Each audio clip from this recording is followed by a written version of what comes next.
நீ ஆர்ட்ஸ் தானடா படிச்ச, எப்படி ஐடில வேலை பார்க்குற? எந்த டிகிரினாலும் பரவாயில்லண்ணா. சென்னையில் இருக்க எஸ்எல்ஏ ஐடி ட்ரைனிங் இன்ஸ்டியூட் தான் நான் ட்ரைனிங் எடுத்தேன். மாதம் 30,000 சம்பாதிக்கிறேன். சூப்பர்டா. For IT training and placement contact 887076 67784.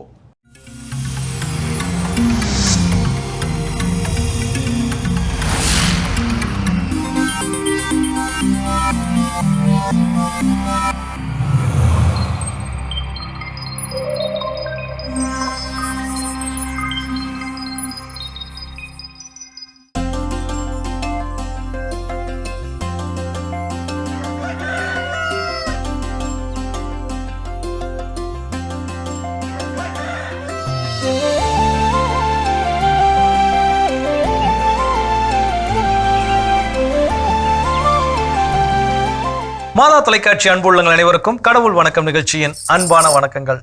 வணக்கம் வேளாங்கண்ணி, எப்படி இருக்கிறீங்க? வணக்கம் ஜோஸ், நான் நல்லா இருக்கேன். நீங்க எப்படி இருக்கிறீங்க? எல்லா நாள் போலவே இன்றைய நாள் மகிழ்ச்சி. கிட்டத்தட்ட 1.5 மாசம் 2 மாசம் கேப்புக்கு அப்புறம் திரும்பவும் கடவுள் வணக்கம் நிகழ்ச்சியில உங்களை சந்திக்கிறது மகிழ்ச்சியா இருக்குது. சில நேரம் ஊருக்கு போகும்போதும் சரி, இல்லை சர்ச்சு போறப்போ சரி, எங்க வேளாங்கண்ணி ஆளே காணும் அப்படின்னு கேட்கறவங்களுக்கு இன்னைக்கு ஆஹா வேளாங்கண்ணி வந்துட்டாங்கப்பா அப்படின்னு சொல்லிக்கலாம். சிறப்பு. வரும்போதே கூட நிறைய குட்டி கதைகள் எடுத்து போட்டு வந்திருப்பீங்களே. எங்க இன்னைக்கு என்ன கதை அப்படின்னு சொல்லி பாத்தீங்கன்னா, ஒரு ராஜா இருக்கிறாரு. அந்த ராஜா வந்து ஆசாசியா ஒரு பூனையை வந்து வளர்த்துட்டு இருக்காரு. அது வந்து ஒரு பர்ஷியன் கேட். கியூட்டா, ரொம்ப புசு புசுன்னு இருக்கும், நல்லா ஒயிட் கலர்ல நல்லா கியூட்டா இருந்துச்சு. அந்த பூனையை பத்தி அவர் வந்து பெருமையா பேசிக்கிட்டே இருப்பாரு. அவங்க அந்த அமைச்சர் எல்லாம் இருப்பாங்க இல்லையா, அந்த அமைச்சர்கிட்ட எல்லாம் சொல்லினே இருப்பாரு, எனக்கு இந்த பூனையை ரொம்ப பிடிக்கும், இது எவ்வளவு ஸ்மார்ட்டா இருக்கு பாரு, இது வந்து ரொம்ப பிரில்லியண்டா சில டைம்ல வேலை செய்யும் அப்படின்னு சொல்லிட்டு அந்த பூனையோட பெருமையை பத்தி அடிக்கடி சொல்லினே இருப்பாரு.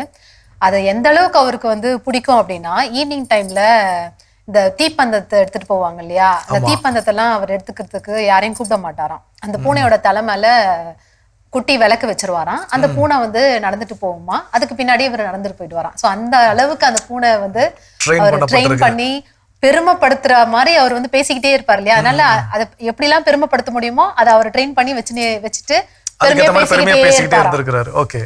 அப்ப போயிட்டே இருக்கும் போது திரும்பவும் மன்னர் கிட்ட சொல்லினே வரான், பாத்தீங்களா எனக்கு யாருமே மனுஷன் கூட எனக்கு தேவையில்லை, பூனை ஒருத்தரே போதும் எனக்கு, இது பாருங்க விளக்கு எவ்வளவு அழகா அதுவே தூக்கிட்டு கீழே போடாம எவ்வளவு தெளிவா பாருங்க அப்படின்னு சொல்லிட்டே இருக்குது. வழியில பாத்தீங்கன்னா ஒரு மீன் அது சாப்பிடறதுக்கு எல்லாம் வச்சிருக்கிறாங்க. அதையும் பார்த்துட்டு கண்டுக்கவே இல்லை, அது போயிட்டே இருக்கு. அதையும் சொல்றாரு, பாருங்க அதுக்கு மதியம் தான் சாப்பிட்டுச்சு, இன்னும் நான் அதுக்கு சாப்பாடு கூட கொடுக்கல, ஆனா அதோட பசியை கூட அது பொருட்படுத்தல, என்னை சேஃபா கூட்டிட்டு போகணும்னு சொல்லிட்டு அந்த மீனை கூட சாப்பிடாம கரெக்டா அந்த வழியே போகுது அப்படின்னு சொல்றாங்க. இன்னும் கொஞ்சம் தூரத்துல போனோடனே பால் இருக்கு, அந்த பாலையுமே அது வந்து கண்டுக்கவே இல்லை, எங்க போகணுமோ அந்த டைரக்ஷன்ல போயிட்டு இருக்கு. அதையும் அவர் வந்து பெருமையா சொல்றாரு.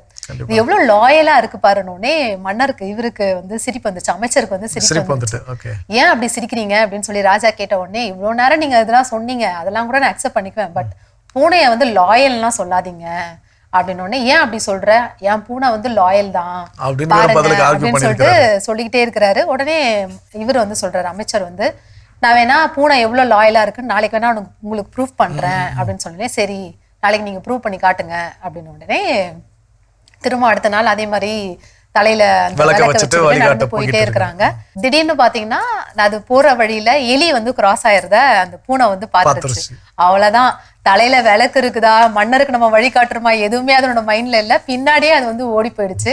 அப்பதான் அந்த அமைச்சர் சொல்றாரு, தினமும் சாப்பிடுற அந்த மீனோ இல்ல பாலோ வந்து பூனைக்கு டெம்டேஷன் கிடையாது, என்னைக்கோ பாக்குற அந்த எலிதான் அதனோட டெம்டேஷனா இருக்குது. அதே மாதிரிதான் நம்ம வாழ்க்கையிலும் நிறைய பேர் நம்ம கூட இருக்கிறாங்க. எல்லாரும் ஒரே விஷயத்துக்கு வந்து டெம்டேஷனோட இருக்க மாட்டாங்க, ஒவ்வொருத்தருக்கும் ஒரு டெம்டேஷன் இருக்கும். ஆனா எந்த டெம்டேஷனும் இல்லாம எந்த சூழ்நிலையிலும் நம்ம கூட ஒரு நண்பர் நம்ம கூட இருக்கிறாங்கன்னா அது வந்து கிஃப்டடான ஒரு பர்சன் தான். நம்மளும் அடுத்தவங்களுக்கு வந்து கிஃப்டடான பர்சனா இருக்கணும், நம்மள சுத்தியும் கிஃப்டடான பர்சனா வச்சுக்கணும் அப்படின்னு சொல்லி சொல்றாரு. நிச்சயமா இந்த கதையில நம்ம ஏராளமான வாழ்க்கை தத்துவங்களை, வாழ்க்கை பாடங்களை வந்து எடுத்துக்கலாம். ஆனா நமக்கும் லைஃப்ல போற போக்குல பார்த்தோம் அப்படின்னா ஒரு சில விஷயங்கள் மேலதான் நமக்கு அதிகப்படியா டெம்ப்டேட் ஆகி அது நம்மளே பாவ வழிக்க கூட என்ன பண்ணும் இட்டு சொல்லும். சில விஷயங்கள் ஆக இதெல்லாம் ஒழுங்கா இருக்கிறோமே அப்படி நம்மள நினைச்சுக்கிட்டாலோ இல்ல நம்ம பிறர் நினைத்தாலோ நாம எதுல டெம்ப்ட் ஆகும் அப்படிங்கிறது நமக்கு தான் தெரியும். ஸோ அந்த டெம்ப்ட் ஆகக்கூடிய ஒண்ணு நம்மை ஆபத்திற்கு இட்டு செல்கிறது அப்படின்னா அதை விட்டு விலகி இருப்பது ரொம்ப ரொம்ப நல்லது. அதை குறித்த கவன தெளிவு இன்னும் ரொம்ப ரொம்ப முக்கியமா நமக்கு தேவைப்படுகிறது. ஸோ சிறப்பான கதை, சிறப்பான சிந்தனை. இந்த சிந்தனையோடு இன்னைக்கு நாளை தொடங்கலாம். இப்போ ஆலய தரிசனம் பார்க்கலாம். ஓகே.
தரிசனம் பகுதியை பார்த்துட்டு வந்துட்டோம். சூப்பரான ஒரு குட்டி ஸ்டோரியோட வந்து நாளை நம்ம ஸ்டார்ட் பண்ணிக்கோம் ஜோஸ். இன்னைக்கு நாள நம்ம எதை குறித்து சிந்திக்க போறோம்? ஸோ இன்னைக்கான சிந்தனை என்ன அப்படின்னு கேட்டீங்கன்னா, நம்முடைய மனது ஒரு தெளிந்த நீரோடை போல இருக்கணும். அந்த தெளிந்த நீரோடையில தான் எந்த வித கசடுகளும் வரவே வராது. ஒருவேளை அது குப்பையானா கூட ஓர ஓட்டத்துல அது ஒண்ணு ஃபில்டர் பண்ணிடும், இல்ல அந்த குப்பையை அடிச்சு இழுத்துட்டு கொண்டு போயிடும். ஸோ அப்போ தூய்மையான தெளிந்த நீரோடையா அது இருக்கும். ஆனா அதே ஒரு தேங்கி நிற்கக்கூடிய ஒரு குட்டையை எடுத்து பார்த்தோம் அப்படின்னா அதில் இருக்கக்கூடிய எல்லா கசடுகளும் உருவாகும். புழு பிடிச்சிருக்கும், பாசி பிடிச்சிருக்கும், அழுக்கு நிறைந்ததா இருக்கும், துர்நாற்றம் நிறைந்ததா இருக்கும். ஸோ இப்படி எல்லாமே இருக்கின்ற பொழுது அதில் நல்ல விஷயத்தை கண்டு வர முடியுமானா முடியாது. நம்முடைய மனதும் சில நேரங்களில் தெளிந்த நீரோடை போலவும் சில நேரங்களில் அந்த கலங்கிய குட்டை போலவும் தான் இருக்கின்றது. அப்போ இந்த குழப்பமான மனநிலையில் நான் இருக்கின்ற பொழுது, அந்த கலங்கிய குட்டையான அந்த நீர் போல என்னுடைய மனது இருக்கின்ற பொழுது என்னால் எந்த நல்ல முடிவுகளையும் எடுக்க முடியாது. அப்போ அந்த குழம்பிய மனநிலையில் இருக்கின்ற பொழுது நான் நல்ல முடிவுகளை எடுப்பதற்கு நான் எப்படி என் மனதை அமைதிப்படுத்த வேண்டும், அதை தான் இன்னைக்கு நம்ம தெரிஞ்சுக்க போறோம்.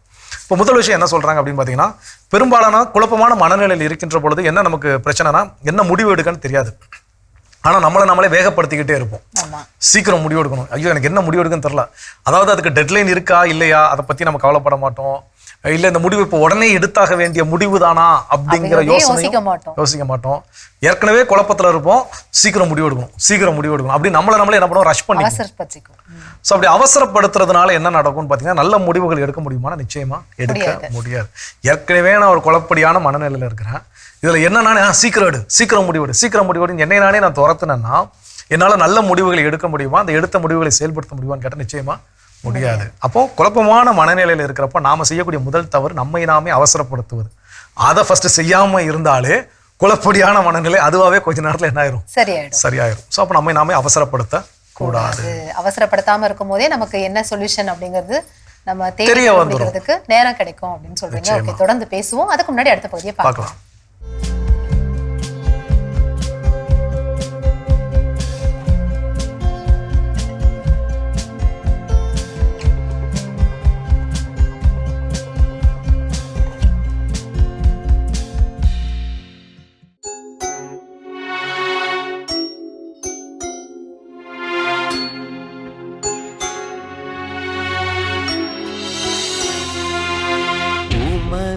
கையில் என் உயிரை ஒப்படைக்கின்றே,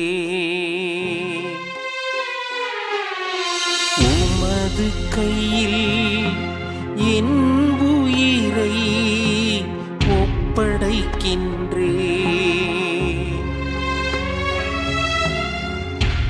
எனக்கு அடைக்கலம் தரும் கற்பாரையாயிரும், என்னை பாதுகாக்கும் வலிமை மிகு கோட்டையாயிரும்.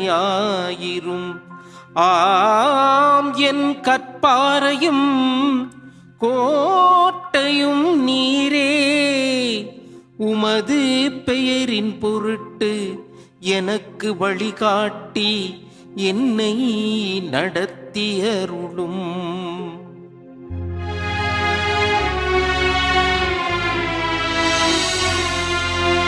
உமது கையில் என் உயிரை ஒப்படைக்கின்றே, உமது கையில் என் உயிரை ஒப்படைக்கின்றே.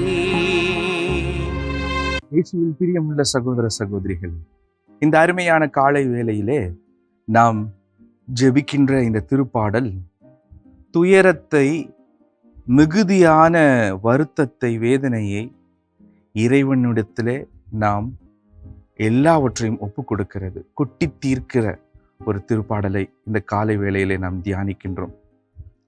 நாம் நமது வாழ்க்கையிலே எத்தனையோ மகிழ்ச்சியை நாம் உணர்ந்திருந்தாலும் துயரம், துன்பங்கள், மனவேதனைகள் என்பது ஒரு யதார்த்தமான வாழ்க்கை பாடமாகத்தான் இருக்கின்றது.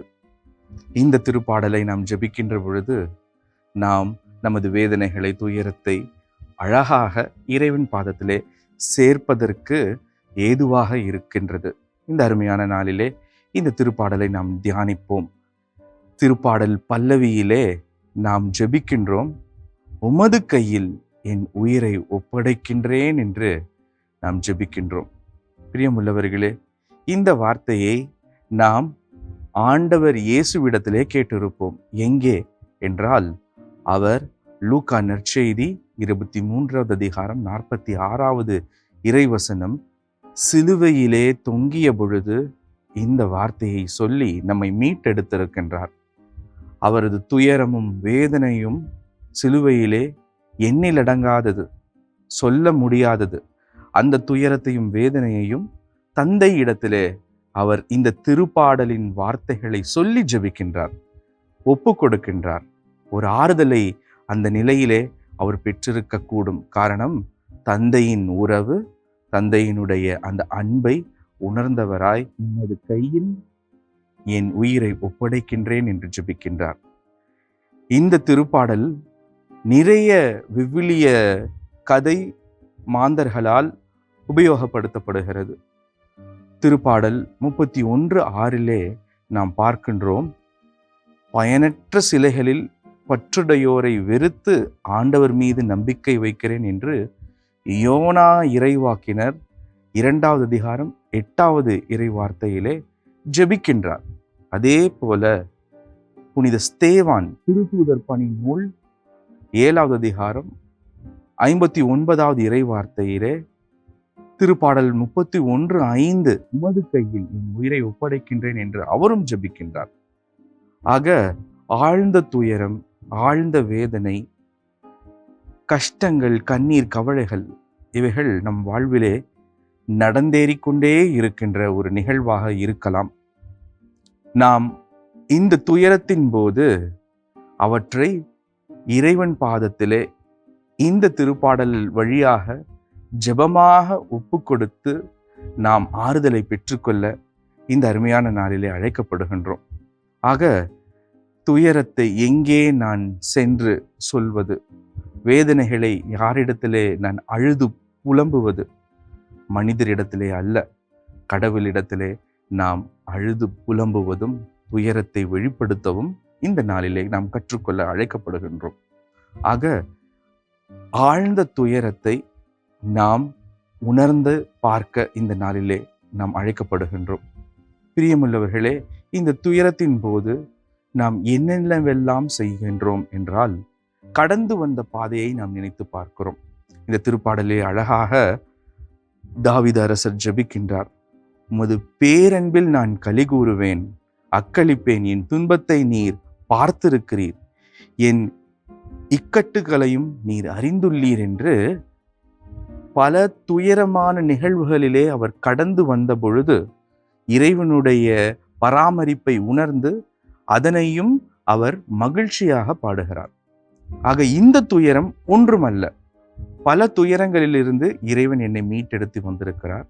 இந்த துயரமும் இந்த கடினமான வேளையும் எனக்கு அனுபவத்தை கொடுத்தாலும் இறைவனுடைய பராமரிப்பு எனக்கு உண்டு என்ற அந்த ஆழமான நம்பிக்கையை வெளிப்படுத்துகிறது. ஆக இந்த அருமையான நாளிலே நாம் நம்மளுடைய வாழ்க்கையிலே வருகின்ற துன்பங்கள், துயரங்கள் இவைகளை எல்லாவற்றையும் இறைவன் பாதத்திலே முழுமையாக ஒப்பு கொடுக்க அழைக்கப்படுகிறோம். அதனும் சிறப்பாக எத்தனையோ துயர் நிறை காலகட்டங்களிலிருந்து நான் கடந்து வந்திருக்கின்றேன். அவைகளெல்லாம் எனக்கு பல அனுபவத்தை கொடுத்திருக்கிறது என்பதை இந்த வேளையிலே நாம் நினைத்து பார்க்கவும் நன்றி செலுத்தவும் அழைக்கப்பட்டிருக்கிறோம். ஆகவே இப்பொழுது இருக்கின்ற இந்த துயரமான நிலை, நான் படுகின்ற இந்த துன்பங்கள், இன்றைக்கு நான் படுகின்ற துன்பங்கள், இவைகளெல்லாம் இறைவன் இதிலிருந்து என்னை மீட்டெடுப்பார் என்பதை ஆழமாக உணர அழைப்பை கொடுக்கின்ற ஒரு நிகழ்வாக திருப்பாடலாக அமைந்திருக்கின்றது. ஆக நாம் துயரத்தின் போதும் வேதனையின் போதும் இறைவன் பாதத்திலே சரணடைவோம். என்னை பல நிலைகளிலிருந்து காப்பாற்றி வந்திருக்கிறார், இந்த துயரத்திலிருந்தும் அவர் காப்பாற்றுவார். அதனினும் சிறப்பாக துயரத்தின் போது அவரிடத்திலே என் உயிரை, என் ஆன்மாவை, என் வாழ்வையே முழுமையாக ஒப்புக் கொடுக்கிறேன் என்று சொல்லி இன்றைக்கு நாம் ஒப்புக் கொடுக்க கற்றுக்கொள்வோம். அவர் நமக்காக போராடுவார், அவர் நமக்கு துணை நிற்பார். இந்த ஆழமான நம்பிக்கையை இன்றைக்கு நாம் பெற்று நாம் நம்மை அர்ப்பணிப்போம். ஜெபிப்போம். எங்களை நேசித்து காத்து வழி நடத்தி வரும் எங்கள் அன்பு தந்தையே, எங்களுடைய துயரத்தின் வேளையில் உம்மை நாங்கள் நோக்கி மன்றாடவும், எங்களை நீர் எண்ணற்ற நிலைகளிலே காப்பாற்றி வந்திருக்கிறீர் என்பதை நாங்கள் உணர்ந்து கொள்ளவும், இதோ வருகின்ற நேரம், துயரம் இவைகளெல்லாம் உமது கிருபையால், உமது ஆசியினால் மீட்டெடுக்கப்படுவோம், வழிநடத்தப்படுவோம் என்பதை நாங்கள் இன்றைய நாளிலே உணர்ந்திருக்கிறோம். எங்களை தொடர்ந்து வழிநடத்தியவர்களும் ஆசிர்வதி. இது எங்கள் ஆண்டவரும் மீட்பெரும் இரட்சகருமான கிறிஸ்து வழியாமை பார்த்து மன்றாடுகிறோம். ஆமென்.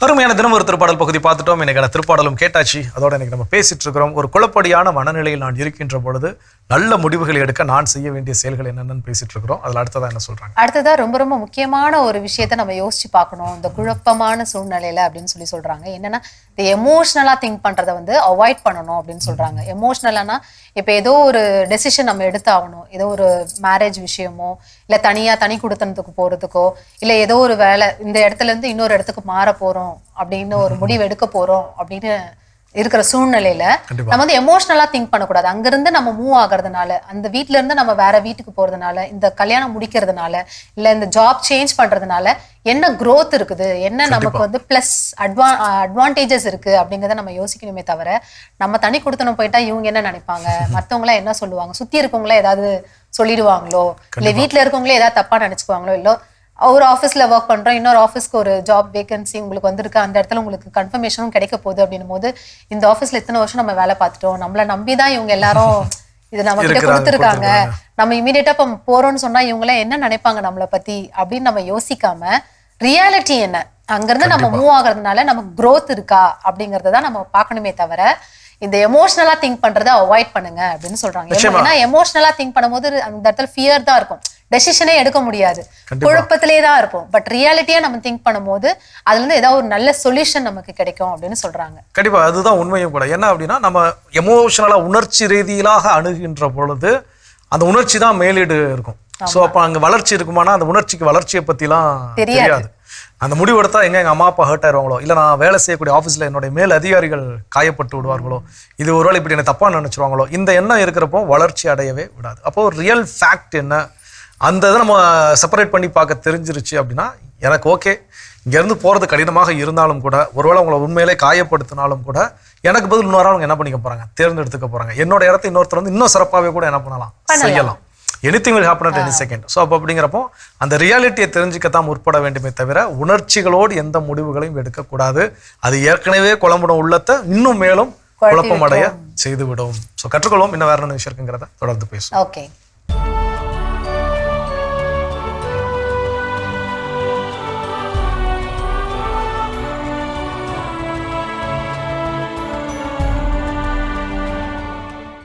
ஏப்ரல் 21 புனித ஆன்செலம். இத்தாலி நாட்டிலுள்ள பியட்மோன்ட் என்ற இடத்தில் வாழ்ந்த வசதிமிக்க குடும்பத்தில் கிபி 1033ஆம் ஆண்டு பிறந்தார் ஆன்செலம். கல்வியில் சிறந்து விளங்கிய இவர் தன்னை குருவாக இறைவனுக்கு அர்ப்பணிக்க விரும்ப தன் தந்தையின் விருப்பத்தின்படி மேற்படிப்பினை படித்தார். துறவற தாகம் தணியாத ஆன்செலம் வீட்டை விட்டு வெளியேறி கிபி 1056ஆம் ஆண்டு ஆசீர்வாதப்பர் துறவற மடத்தில் சேர்ந்து கிபி 1060ஆம் ஆண்டு குருவாக அருட்பொழிவு பெற்றார். இறை ஞானத்திலும் கல்வி அறிவிலும் சிறந்து விளங்கிய அருட்தந்தை ஆன்செலம் கிபி 1078ஆம் ஆண்டு ஆசீர்வாதப்பர் துறவற சபையின் தலைவராக பொறுப்பேற்று இறைப்பணிகளை திறம்படச் செய்தார். எழுத்தில் ஆர்வம் கொண்ட இவர் கிபி 1077ஆம் ஆண்டு கடவுளின் உடன் இருத்தலையும் அதற்கான அடையாளங்களையும் விளக்குகின்ற மோனோலாக்கியம் என்ற நூலினை எழுதினார். பண்டைய காலத்தின் பகுத்தறிவு புரிதலை விவிலியத்தோடு இணைத்து பார்த்து ஞானத்தினை வளர்த்துக் கொண்ட ஆன்செலம் கிபி 1092ஆம் ஆண்டு இங்கிலாந்திலுள்ள கான்டர்பரி மறைமாவட்டத்தின் பேராயராக திருப்பொழிவு பெற்றார். பிராஸ்லாக்கியம், கடவுள் ஏன் மனிதனானார் போன்ற நூல்களை எழுதி ஆண்டவர் இயேசுவின் அன்பிற்கு சான்று பகர்ந்த பேராயர் ஆன்சலம் கிபி 1109 ஏப்ரல் 21 விண்ணகம் சென்றார். கடவுள் என்றும் வாழ்ந்து கொண்டிருப்பவர் என்று போதனை செய்து அக்காலத்தில் நிலவிய அடிமைத்தனங்களை அகற்றிய பேராயர் ஆன்சலம் கிபி 1492 திருத்தந்தை 4ஆம் அலெக்சாண்டரால் புனிதராக உயர்த்தப்பட கிபி 1720 திருத்தந்தை 11ஆம் கிளெமெண்ட் இவரை திருச்சபையின் மறைவல்லுனராக உயர்த்தினார். புனித ஆன்சலம் திருவிழாவினை கொண்டாடுகின்ற நாம் எழுத்தாளர்களுக்காகவும் அவர்களது குடும்பங்களுக்காகவும் ஜெபிப்போம். சிறப்பான இன்றைய புனிதர் பகுதியை பார்த்துட்டு வந்துட்டோம். இன்னைக்கு குழப்பமான மனநிலை எல்லாருக்கும் ஏதோ ஒரு சூழ்நிலையில நிறைய நேரத்துல நம்ம குழப்பமான ஒரு மனநிலையில நம்ம இருக்கிறோம். அந்த குழப்பமா நம்ம இருக்கும் போது எப்படி நம்ம முடிவெடுக்கலாம், என்னெல்லாம் வச்சு நம்ம முடிவெடுக்கலாம் அப்படின்னு சொல்லி பேசிட்டு இருக்கோம். அடுத்ததா என்ன நம்ம யோசிக்கணும்? அடுத்ததா இந்த மாதிரியான குழப்படியான மனநிலையில் இருக்கின்ற பொழுது முடிவெடுக்க முடியாம தடுமாறுறோம். அதை முடிவெடுப்பதற்கான வழிகளை தான் எனக்கு சிந்திச்சுட்டு இருக்கோம் இல்லையா? அதுல சொல்லக்கூடிய அடுத்த வழி என்ன அப்படின்னு பாத்தீங்கன்னா, உட்காந்து எழுதுங்க. என்ன பிரச்சனைங்கிறத என்ன பண்ணுங்க, எழுதுங்க. அதான் சொல்லுவாங்க, நீங்க என்ன பிரச்சனைங்கிறத கரெக்டா எழுதிட்டீங்கனாலே ஒரு 50% விஷயத்தை என்ன பண்ணிட்டீங்க, சால்வ் பண்ணிட்டீங்கன்னு அர்த்தம். ஏன்னா இன்னைக்கு நம்ம குழப்படியான மனநிலை காரணம் என்ன பிரச்சனைங்கிறதே நமக்கு தெரியாது. எனக்கு என்ன வேணும் எனக்கு தெரியாது, இதுல நான் எதுல ஸ்டக்கா இருக்கிறேன் எனக்கு தெரியாது, இது எதனால நான் இப்படி குழப்படியான மனநிலைக்கு போயிருக்கிறேன் எனக்கு தெரியாது, ரூட் காஸ் என்ன தெரியாது. இதுதான் அந்த குழப்படியான மனநிலைக்கு காரணம். அப்போ ஃபர்ஸ்ட் நம்ம அதை கரெக்டா எழுதிட்டோம் அப்படின்னாலே 50% ஒரு 50% வேலை என்ன ஆயிடுச்சு, முடிஞ்சிருச்சுன்னு அர்த்தம். அப்போ அதை ஃபர்ஸ்ட் எழுதுங்க. என்ன ப்ராப்ளம், ஒருவேளை அது ஒரு ப்ராப்ளமா இருக்கலாம், இல்லை ப்ராப்ளம்ஸா இருக்கலாம், நிறைய பிரச்சனைகளாக கூட என்ன பண்ணலாம் இருக்கலாம். எல்லாத்தையும் எழுதுங்க. இதற்கான ஆப்ஷன்ஸ் என்ன, எதை ஃபர்ஸ்ட் நான் சார்ட் அவுட் பண்றேன், ப்ரியாரிட்டியான ஆப்ஷன்ஸ் என்ன, இதை நான் சார்ட் அவுட் பண்ண எது எனக்கு ஈஸியா இருக்கும். ஸோ அப்போ அந்த ப்ரியாரிட்டியான ஆப்ஷன்ஸ் அடுத்து சூஸ் பண்றப்போ ஓகே இந்தந்த பிரச்சனைகளுக்கு இந்தந்த தீர்வுகள் இருக்கின்றது. வீட்டில் ஒரு 12ஆம் கிளாஸ் முடிச்சுட்டு நான் சாமியாரா போறேன் அப்படின்னு சொல்றதுக்கு வீட்டில் விடுறதுக்கு தயாரா இருக்க மாட்டாங்க சில நேரங்கள்ல. அப்போ வீட்டில் போய் இந்த விஷயத்த நான் சொல்லணும் அப்படின்னா வீட்டில் எப்படி எடுத்துக்குவாங்க, எனக்கு சாமியாரா போகணும்னு ஆசை, வீட்டிலே ஹர்ட் பண்ணக்கூடாதுன்னு ஆசை, இதுதான் குழப்படியான மனநிலை. அப்போ எனக்கு இதுதான் ஆசை, அப்போ இதுக்கு நான் வீட்டில் எப்படி பேசணும், நான் பேசினா இது செட் ஆகுமா, இல்லை நான் பெரிய ஆட்கள் யாரையா வச்சு பேச வச்சா செட் ஆகுமா, எழுது இதை வச்சு நம்ம யோசிக்கிறப்ப 1000 யோசிக்கலாம். பட் எழுதி இதை இன்னும் ப்ராக்டிக்கலா செய்யும் போது இன்னும் ஈஸியா நமக்கு என்ன பண்ணணும், சொல்யூஷனை நோக்கி நம்மளால போக முடியும். அண்ட் தென் அதுக்கப்புறம் இதுல இருக்கக்கூடிய ப்ராப்ஸ் என்ன, இது கொடுக்கக்கூடிய லாஸ் என்ன, ஸோ இதில் என்னென்ன லாபகரமான விஷயங்கள் எனக்கு நடக்கும், இதில் என்னென்ன நஷ்டங்களை நான் சந்திப்பதற்கான வாய்ப்புகள் எனக்கு இருக்குது. அந்த ப்ராஃபிட் கண்டிப்பாக கிடைக்கும். லாஸ் அப்படிங்கிறது ஆப்ஷனல் தான் என்னை பொறுத்தவரைக்கும் எப்பவுமே. ஏன்னா நம்ம அந்த தவறுகளை செய்கின்ற பொழுதுதான் லாஸுக்கு என்ன போயிடும். ஸோ இது ஆப்ஷனல்ல தான் இருக்குது. அப்போ அந்த மாதிரியான விஷயங்கள் என்னென்ன இருக்குது இதெல்லாம் எழுதிட்டோம், ப்ராப்பராக கரெக்டாக ஃபைண்ட் அவுட் பண்ணி கரெக்டாக எழுதிட்டோம் அப்படின்னாலே எவ்வளோ பெரிய குழப்படியான மனநிலையில் இருந்தாலும் நமக்கான தீர்வுகளை நம்மால் எளிதில் கையாள முடியும். ஓகே, இன்னும் எப்படிலாம் நம்ம குழப்பமான மனநிலையில முடிவெடுக்கலாம்னு சொல்லி நம்ம தொடர்ந்து பேசுவோம். அதுக்கு முன்னாடி அடுத்த பகுதியை பார்க்கலாம்.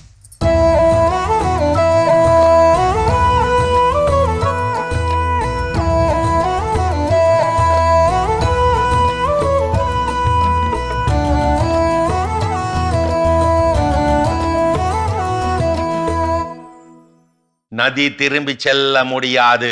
இது லெபனான் அமெரிக்க கவி கலீல் கிப்ரான் ஒருவக கவிதை கட்டுரை.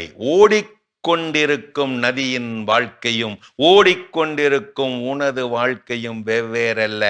இந்த வாழ்க்கை தத்துவத்தை உரித்து காட்டும் அந்த உருவக கவிதை கட்டுரையை எனது பாணியில் சொல்லுகிறேன். கேட்க தயாரா? இதோ.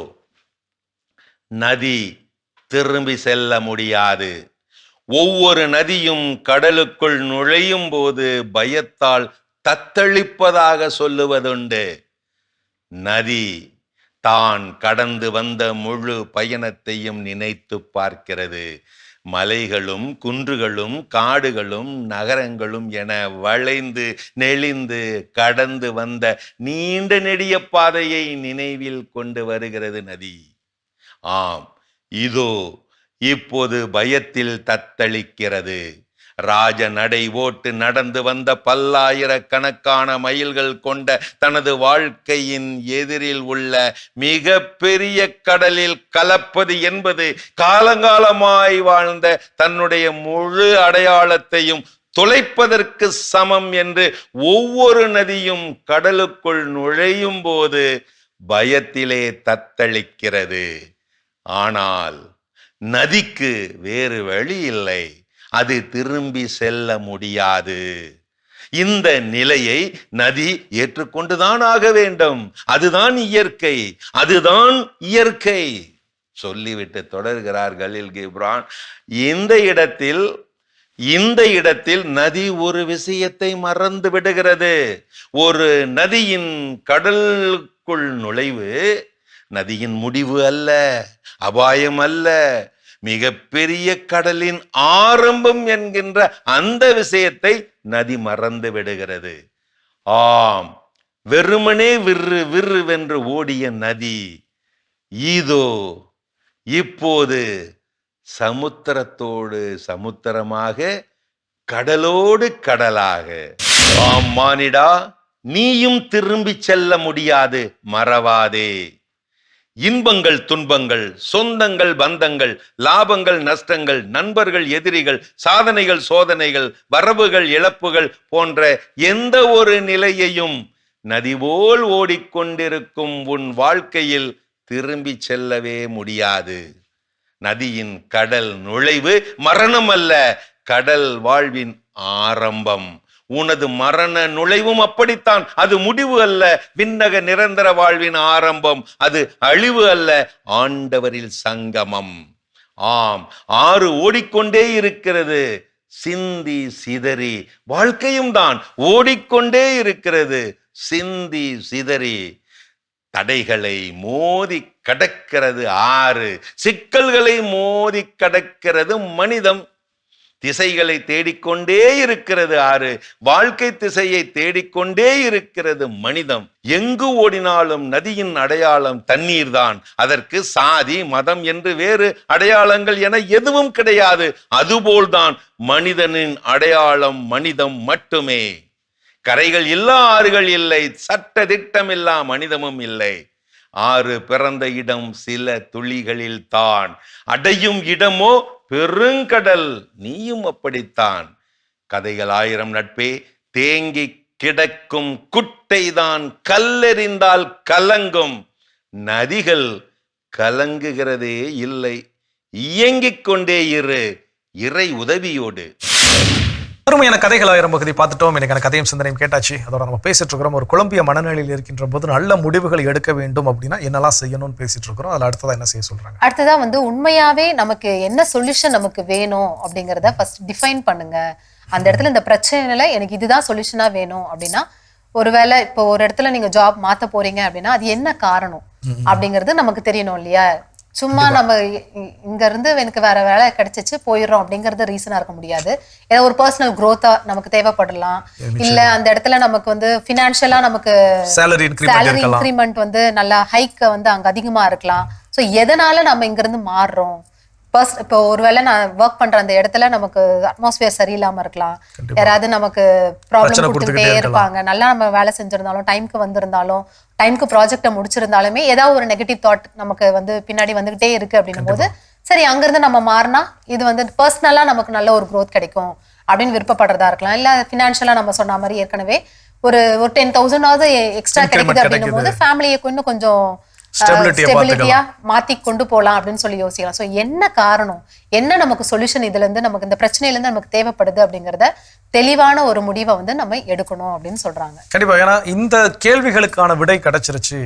நான் ஒரு வேலை மாற்றமாக இருக்கலாம், இல்ல குடும்பத்துல ஏதோ ஒரு முக்கியமான முடிவுகளை எடுப்பதாக இருக்கலாம். எந்த முடிவுகள் எடுத்தாலும் இதுல என்னுடைய தனிப்பட்ட வளர்ச்சி என்பது இருக்கிறதா? ஃபர்ஸ்ட் கேள்வி. இருக்குன்னா என்ன வளர்ச்சி இருக்குது? ரெண்டாவது, ஓகே, அதுல என்னுடைய பொருளாதார நிலை எப்படிப்பட்டதாக இருக்கும்? அது டேரெக்டாக அப்படியே இங்கே 10,000 வாங்கிட்டு இருக்கா, அடுத்து 20,000 30,000 இன்க்ரீஸ் ஆகுதா, இல்லை கொஞ்சம் குறைஞ்சி திரும்ப ஒரு 2-3 மாசத்துல அது ஏறுமா? அப்போ அது குறைஞ்சிச்சுன்னா அந்த 2-3 மாசம் நான் எப்படி சர்வே பண்ண போறேன்?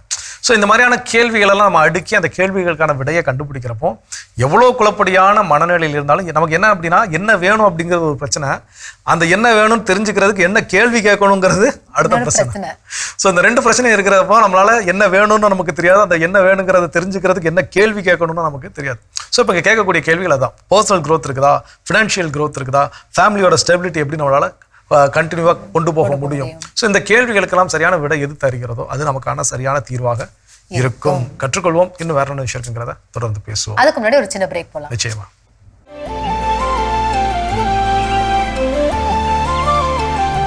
நிகழ்ச்சிக்குள் உங்களை மீண்டும் அன்புடன் வரவேற்கின்றோம். நீங்கள் பார்த்து கொண்டிருப்பது மாதா தொலைக்காட்சியின் கடவுள் வணக்கம்.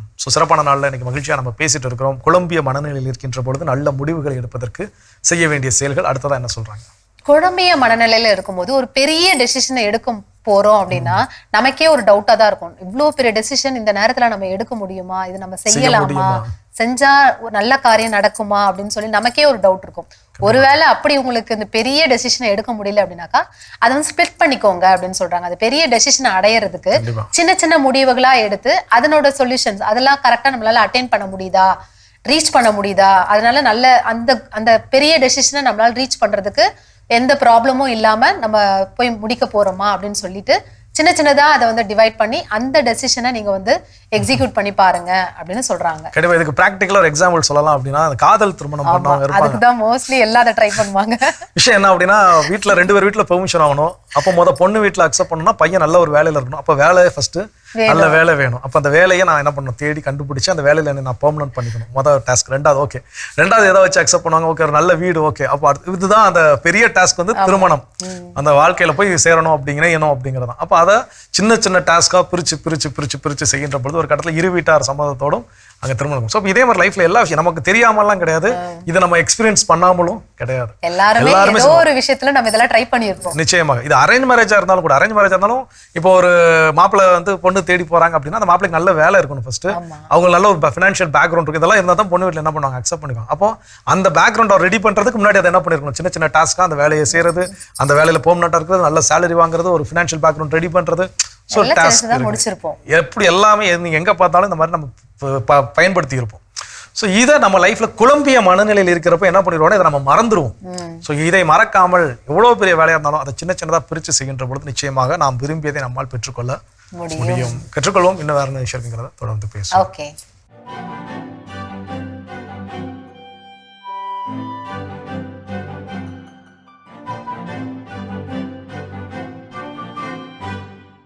அன்பிற்கினிய மாதா தொலைக்காட்சி சுவைஞர்களே, தமிழினிய நெஞ்சங்களே, வணக்கம். திரிகடுகத்தில் இணைந்திருக்கும் உங்கள் ஒவ்வொருவருக்கும் நன்றியின் வாழ்த்துகள். இன்று திரிகடுகம் 24 பார்க்கவிருக்கிறோம். நரகம் போன்றவை. காண்தகு மென்தோள் கணிகை வாய்ஸ் இன் சொல்லும் தூண்டிலின் உள் பொதிந்த தேரையும் மாண்ட சீர்காழ்த்த பகைவர் வணக்கமும் இம்மூன்றும் ஆட்சி படுக்கும் அலறு. திரிகடுகம் 24. இன்று முதல் செய்தி, காண்தகு மென்தோள் கணிகை வாய் இன் சொல்லும். அழிவில் ஆழ்த்தும், நரகத்தில் ஆழ்த்தும் ஒரு செயல் இது. எது? விலை மகளின் வாயிலிருந்து வருகின்ற அது பசப்பு மொழி போன்று இருக்கின்ற அந்த இன்சொல், அதுவும் வீழ்த்தும், ஆழ்த்தும், நரகத்தில் கொண்டு போய் சேர்க்கும் என்பதாக இந்த செய்தி இங்கு சொல்லப்பட்டிருக்கிறது. ஆக விலை கொடுத்து ஒருவரை, ஒரு அழகை, ஓர் இன்பத்தை வாங்குகின்ற தன்மைக்கு ஒருவர் கருவியாக அங்கு இருக்கிறார் என்றால் அவர் விலை மகள் அல்லது விலை மகன் என்கிற அந்த சொல் வருகிறது. எனவே அன்பு வாழ்க்கையில், காதல் வாழ்க்கையில் கூட இத்தகைய சொல் பயன்படுத்தப்பட வேண்டியதில்லை. ஒருவேளை சில நேரங்களில் கவிதைக்கும் பொய் அழகு என்பது போன்று ஒரு பாடல் வந்தது தெரியுமா? என்ன விலை அழகே, சொன்ன விலைக்கு வாங்க வருவேன், விலை உயிர் என்றாலும் தருவேன் என்று வரும். அப்படியா? அன்பு வாழ்க்கையில் அப்படியா? இங்கு விலை கொடுத்து ஒரு அழகை வாங்க தேவையில்லை. அது விலைமகள் தொடர்புடைய அந்த நிகழ்வு. அது பிழை, அது தவறு. இங்கு அன்பால் ஒருவரை பின்னி பிணைய வேண்டும், இணைய வேண்டுமே தவிர எதையோ கொடுத்து வாங்குகின்ற, அடிமைப்படுத்துகின்ற அந்த தன்மைக்குள் நுழைந்து விடக்கூடாது. அது அன்பு வாழ்க்கை அல்ல, அன்பு வாழ்க்கை அல்ல. அந்த வகையில் இங்கு தெரியாமல் கூட ஏதோ ஒரு வகையான அந்த கவர்ச்சி தன்மையில் இருக்கிற ஒரு பெண் ஆணையோ அல்லது ஆண் பெண்ணையோ அப்படி விலை பேசுகின்ற அந்த தன்மை நடக்கிறது என்றால் அது நரகம் போன்றது. அப்படிப்பட்ட நரகச் சூழல் இங்கு எழுந்துவிடக்கூடாது. நாங்கள் பூனேயில் படித்து கொண்டிருந்த நேரத்திலே ஒரு 7 குருமானவர்கள் அங்கு புதவார்பேட்டை என்கிற இடத்துக்கு போனோம். அங்கே தான் அந்த விபச்சார விடுதிகள் இருக்கிற இடம். அங்கே போய் அந்த இடங்களுக்கு சென்று அந்த பெண்களை பார்த்து நாங்கள் பேசினோம், உரையாடினோம், கலந்துரையாடினோம். வெவ்வேறு மொழிகளை சார்ந்தவங்க, அதில் தமிழ் மொழியை சார்ந்த ஒரு பிள்ளையும் இருந்தாங்க. அவங்ககிட்ட பேசினேன் நான். அவன் பாவம் தான். அவங்க என்ன சொல்கிறாங்க, நாங்கள் இங்கே வரணுங்கிறது எங்களுக்கு ஆர்வமா, அந்த மாதிரி ஒரு சூழல் ஏற்பட்டு விட்டது, இப்போ நாங்கள் திரும்பி கூட போக முடியாது, எங்களை யார் ஏற்றுக்கொள்வார் என்கிற நிலைக்கு அவர்கள் தள்ளப்படுகிறார்கள். ஆக இந்த நிலையெல்லாம் தோன்றாமல் இருப்பதற்கே நாம் இங்கு முயன்று ஆக வேண்டும். அதை போன்று அத்தகையோருக்கு அடிமைப்படுகின்ற அந்த சூழல் இங்கு தவிர்க்கப்பட வேண்டும். எந்த ஒரு பெண்ணும் எந்த ஒரு ஆணும் விலை பேசப்படக்கூடாது. திருமண வாழ்வில் வரதட்சணை என்பது விலை பேசுதல் தான். அது கூடாது, அதெல்லாம் தவிர்க்கப்பட வேண்டும். இயல்பான முறையில் அது அமையட்டும். அப்படிப்பட்ட அந்த நிலையில் தேர்தல் காலங்களிலே வாக்குகள் விலை பேசப்படுகின்றனவே, அப்படி ஒரு ஆண்மகனோ அல்லது ஒரு பெண் மகளோ அவருடைய வாக்கை விலைக்கு அங்கு விற்கிறார் என்றால் அதன் பொருள் என்ன? உடலை விற்பது போன்று உரிமை விற்கின்ற ஒரு தன்மை மாற வேண்டும். அப்படிப்பட்ட செயல்கள் எல்லாமே நரகத்துக்குரிய செயல் என்பதை அறிய வேண்டும். இன்று நாம் பார்க்கின்ற ஒரு தனித்தமிழ் சொல் இன்சொல். இன்றைய செய்யுளிலே அது இடம்பெறுகிறது. இன்சொல். இன்சொல் என்றால் இனிய சொல். ஆக இன்கட்டி என்று நாம் சொல்கிறோம். அது வேறொன்றுமில்லை, கேக். கேக் என்றால் கட்டி, அது சோய்மிகு கட்டி என்பதால் அதை இன்கட்டி என்று நாம் சொல்கிறோம். இன்மா என்றால் மாவு இருக்கிறதே, அது நல்ல இனிமையான இனிப்பான ஒரு மா என்று சொல்லுகிறோம். ஆக அம்மா ஊட்டாததை இம்மா ஊட்டும் என்றால் பொருள் என்ன? அந்த காலத்தில் சொல்லுவாங்க, மாதா ஊட்டாததை மாங்கனி ஊட்டும் என்று. அதை நாம் இப்படி சொல்லலாம், அம்மா ஊட்டாததை இம்மா, இம்மா என்றால் இந்த மாங்கனி அது ஊட்டும் என்று. ஆக இந்த இன்சொல் தன்மை இங்கு பெருகட்டும். இன்சொல் என்கிற அந்த சொல்லும் இங்கு நடைமுறையில் ஆகட்டும். எல்லாருடைய நாவுகளிலிருந்தும் இன்சொற்களை வரட்டும். ஆனால் இன்சொல்லை வைத்து இங்கு விலை பேசுகின்ற அளவுக்கோ விலை பேசப்படுகின்ற அளவுக்கோ உரிய சூழல்கள் எல்லாம் இங்கு தகர்க்கப்படட்டும் என்றெல்லாம் இங்கு உறுதியேற்றுக்கொள்வோம். இத்தகைய அந்த உறுதிப்பாட்டோடு மீண்டும் கடவுளுக்கு திருவிழமானால் நாளை திரிகடகத்தில் இணைந்து மகிழ்வோம். நன்றி, வணக்கம். சிறப்பான திரைக்கடகம் பகுதியை பார்த்துட்டு வந்துட்டோம். இன்னைக்கு வந்து குழப்பமான மனநிலையில இருக்கும்போது எப்படியெல்லாம் நம்ம முடிவெடுக்கலாம் அப்படின்னு சொல்லி பேசிட்டு இருக்கோம். அடுத்ததா எப்படி முடிவெடுக்கணும், அடுத்ததா என்ன முடிவெடுக்கணும், எப்படி அதை நாம் எடுப்பது அப்படிங்கறதெல்லாம் சொல்லக்கூடிய ஆலோசனை என்ன அப்படின்னு பாத்தீங்கன்னா, ஒரு விஷயம் எல்லாருமே தெளிவா மைண்ட்ல ஃபர்ஸ்ட் ஃபிக்ஸ் பண்ணிக்கணும். இந்த டெசிஷன், இந்த முடிவு தான் ரொம்ப ரொம்ப நல்ல முடிவு அப்படின்னு சொல்லி எந்த முடிவுமே கிடையாது. நீங்க எந்த முடிவு எடுத்தாலும் அதுல கொஞ்சம் லாபமும் இருக்கும், கொஞ்சம் நஷ்டமும் இருக்கும். ஸோ அந்த லாபமும் நஷ்டமும் இல்லாத ஒரு முடிவு, லாபம் மட்டுமே தான் அந்த முடிவில் இருக்குது, இது எடுத்தா எனக்கு 1% கூட லாஸ் கிடையவே கிடையாதுன்னு சொல்லும்படியான எந்த ஒரு டெசிஷனும் கிடையவே கிடையாது. அப்படிப்பட்ட ஒரு பெர்ஃபெக்ட் டெசிஷன்ஸ் நீங்க எவ்வளோ தேடினாலும் உங்களுக்கு கிடைக்கவே கிடைக்காது. அதுல ஏதாவது ஒரு சில விஷயத்தை மிஸ் பண்ண வேண்டியது நிச்சயமாக இருக்கத்தான் செய்யும். அப்போ அதை நான் உணர்ந்துட்டேன் அப்படின்னாலே ஓகே. நம்ம நிறைய நேரம் என்ன பண்ணுவோம், குழப்பான மனநிலையில இருப்போம். நமக்கான தீர்வு நமக்கு கிடைச்சிருக்கும், ஆனா நம்ம என்ன பண்ண மாட்டோம்னா அது எனக்கான தீர்வுங்கிறத நான் உணர்ந்தே இருக்க மாட்டேன். ஏன் அப்படின்னா இதுல இந்த மாதிரி ஒரு லாஸ் வருது, இது எப்படி எனக்கு சமாளிக்கன்னு தெரியலையே. லாஸ் அப்படிங்கிறது நான் நஷ்டம் அப்படிங்கிறத மட்டும் மீன் பண்ணலாம்.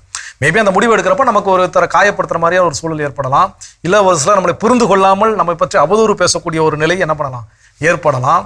இதெல்லாம் இருந்தாலும் ஐயோ இது இப்படிப்பட்ட சூழல் இருக்குதே, அப்போ வேற ஒரு முடிவு எடுப்போம். வேற ஒரு அப்படின்னா நம்ம என்ன பண்ணோம்னா எந்த முடிவு எடுத்தாலும் இப்படிப்பட்ட ஒரு பக்கம் இருந்துகிட்டே தான் இருக்கும். ஸோ இப்போ வந்து ஒரு நீங்க தொடக்கத்தில் சொன்ன மாதிரி ஒரு திருமணமான புதுதில் ஒருத்தவங்க வந்து தனி குடித்தனம், அவங்களுடைய வேலையின் சூழல் காரணமாகவோ இல்லை ஏதோ ஒரு காரணம் ஒரு இருக்குது. அப்போ அது அந்த இடத்துல இருந்து போகின்ற போது நிச்சயமாக அது பெண் வீட்டாராக இருந்தாலும் சரி இல்லை ஆண் வீட்டாராக இருந்தாலும் சரி அவங்களுக்குள்ள ஏதோ ஒரு மனஸ்தாபத்தை என்ன பண்ணும், கண்டிப்பா ஏற்படுத்தும், உண்டு பண்ணும். இதுக்கு தாண்டி வேற ஒரு நல்ல முடிவு அப்படின்னா இவங்களையும் நாம கஷ்டப்படுத்தக்கூடாது, அடுத்த நேரத்தில் என்னுடைய வேலையிலே நான் கரெக்டாக இருக்கணும், அப்படிப்பட்ட ஒரு முடிவு இருக்குமான்னு கேட்டால் நிச்சயமா அப்படி ஒரு முடிவு இருக்காது. ஒன்று நம்மளை நாமே காயப்படுத்தி கொண்டு நம்ம வேலை வேணாம், சரி நம்ம குடும்பத்தாரை காயப்படுத்தக்கூடாது, இங்கே ஒன்றா இருக்கணுங்கிற ஒரு முடிவு வரும். அப்போ அதில் என்ன லாஸ்ன்னு பார்த்தீங்கன்னா, என்னுடைய வேலையை நான் இழக்கக்கூடிய ஒரு சூழல் வரும். இல்லை என் வேலைக்கு நான் டெய்லி ஒரு 10-20 கிலோமீட்டர் நான் ட்ராவல் பண்ணக்கூடிய ஒரு சூழல் அப்படிங்கிறது வரும். இல்லை அப்படின்னு பார்த்தீங்கன்னா, இல்லை எனக்கு என்னுடைய வேலை முக்கியம், என்னால் அதிகம் ட்ராவல் பண்ண முடியாது அப்படின்னா குடும்பத்தினரோட மனஸ்தாபம் அப்படிங்கிறது வரும். ஸோ இப்படி நீங்கள் எந்த முடிவு எடுத்துக்கிட்டாலும் அதில் ஒரு லாபகரமான ஒரு பகுதியும் நஷ்டகரமான ஒரு பகுதியும் அப்படிங்கிறது நிச்சயமாக இருக்கும். ஸோ அப்போ இதை நாம் உணர்ந்திருக்கின்ற பொழுது குழப்பமான மனநிலையில் உங்களுக்கு ஒரு டெசிஷன் கிடைக்குதா, ஓகே, அதுதான் உங்களுக்கான டெசிஷன். அதில் உங்களுக்கு லாபமும் இருக்கும் நஷ்டமும் இருக்கும். இந்த மனநிலையில் ஃபர்ஸ்ட் வந்துட்டோம் அப்படின்னா அடுத்த நல்ல முடிவு, அடுத்த நல்ல முடிவு, அடுத்த நல்ல முடிவு, இல்லை அப்புறம் பார்த்துக்கலாம், இல்லை அடுத்த நல்ல முடிவு அப்படின்னு சொல்லி மொத்தம் நாம போய்கிட்டே இருக்க மாட்டோம். ஓகே, தொடர்ந்து பேசுவோம். அதுக்கு முன்னாடி அடுத்த பகுதியை பார்க்கலாம்.